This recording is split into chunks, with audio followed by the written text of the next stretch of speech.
Okay, so unfortunately the original audio for what I captured here wasn't the most convenient. Unfortunately, we were filming underneath a bridge outdoors, and we had nothing but cars passing overhead and boats blasting their horns on the river, so I've decided to just dub over it. What you're seeing right now is just us reviewing what we had worked on that day in terms of kickboxing combinations. So these specific combinations, I wouldn't say that I invented. In fact, I'm pretty sure you can't really invent anything anymore. Usually things are just rediscovered, which is essentially what I did. I modified this routine from something that they do a lot in the Netherlands in Dutch Muay Thai gyms. They usually throw combinations into each other's gloves. So they actually hold their gloves up as if though they're holding them the way some people would with focus mitts or Thai pads. But instead, what I've done is I've made sure that we're actually throwing the combinations at each other, aiming at each other, and you have to rely on your partner to defend properly, thereby giving him the opportunity to work on his defense as long as with offense from the person who's attacking. So this right here is going to be the first drill that I'm introducing. You can create these in any fashion you want. They can be short, they can be long, they can use different varieties of punches and kicks. These are a little bit more beginner to moderate since we're only using punches and roundhouse kicks specifically. So you can see the combination is being reviewed right here. Again, that's a 1, 2, and then a 3, another 2, a kick to the inside leg, and then a roundhouse kick off of the right leg. So again, jab, cross, hook, cross, leg kick, and then finish with a kick to the body off the back. Then my partner is going, and I'm blocking. So we essentially just go back and forth just like that. So this is about half speed. And what this allows you to do is it allows you not only to work on the techniques in terms of how to throw them and how to defend them, but it also helps you build up your endurance and your cardio and your ability to actually take the impact and throw and land the techniques properly. Here I'm showing different ways of blocking the inside leg kick that we're throwing. So you can just flex your muscle into it. It's the way that I prefer to block leg kicks. Not everybody has the muscle for them. We do conditioning exercises to build that up, or you can check them with the shin, which is probably something people are a little bit more used to seeing. However, there is also the option of just letting the leg go. So when he does kick, you can sort of just take the pressure away by letting your legs swing out. Here's full speed.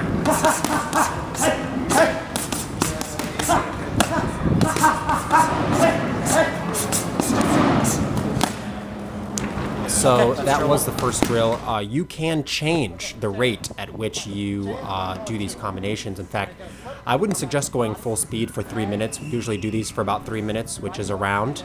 I would suggest doing them for 3 minutes and then changing the rate at which you're working. So, for example, you can go full speed or hard for about 10 seconds, and then you sort of slow it down to a more reasonable pace, switching up the cadence and tempo and rate at which you respond for about 15 or 20 seconds. And then you can go hard for 20 seconds, and then you can go back to something a little bit more conservative for 30 seconds. So it also teaches you how to pace yourself when you're fighting and sparring as well. Here we have the second combination we were working on for that day.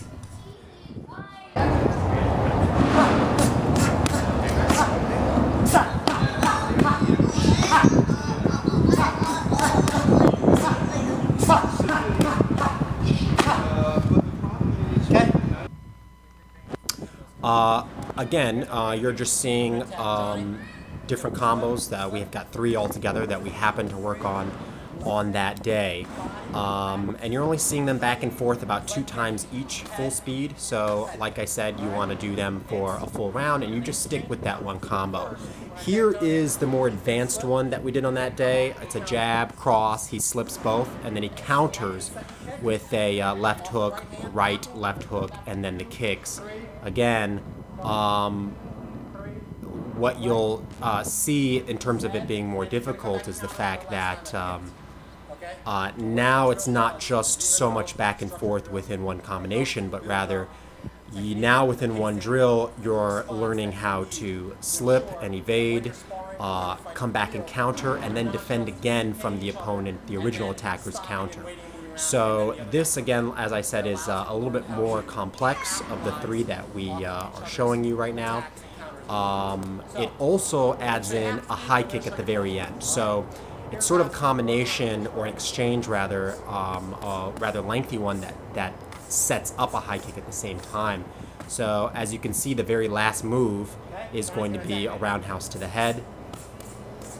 Again, first person slipping, then he's counterattacking, then the next person comes back and counters attacks again, and then finally you finish off with that high kick.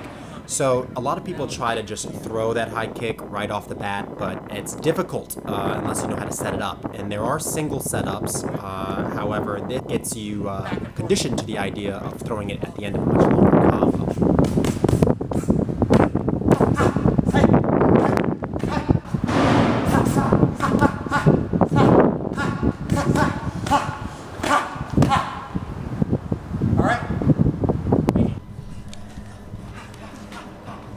So what you're seeing now is sort of us just reaping the fruits of our labor a little bit. We're doing some very friendly sparring here, and what we're doing is we're allowing each other to finish our combinations. So a lot of times you'll see people sort of intercept and they kind of clash a lot, especially when they're inexperienced.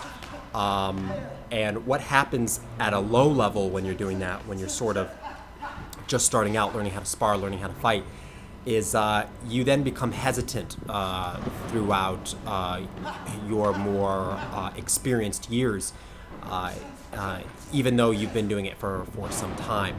And the trick to get away from that is to get used to seeing what it's like to actually finish your combinations, so you can get that muscle memory of what it's like to finish your combinations and what it's like to get hit with a full combination from an opponent.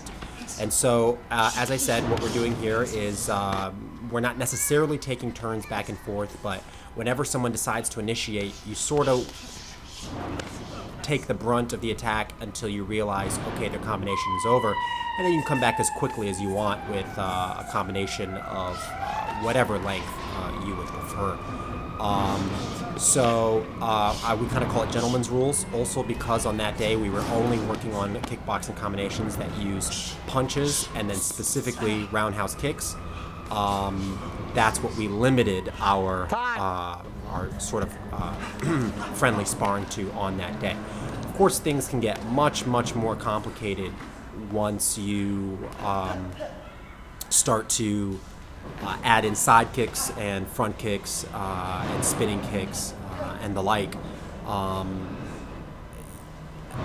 You know, when you sort of just skip ahead to that, which a lot of people do, especially in the United States in kickboxing gyms, they just end up getting sloppy. They throw everything, but they don't really throw anything well at all. So this is sort of a back to the basics. It's a drill that has worked for years and years and years, and I learned when I was boxing, except now we're throwing kicks in.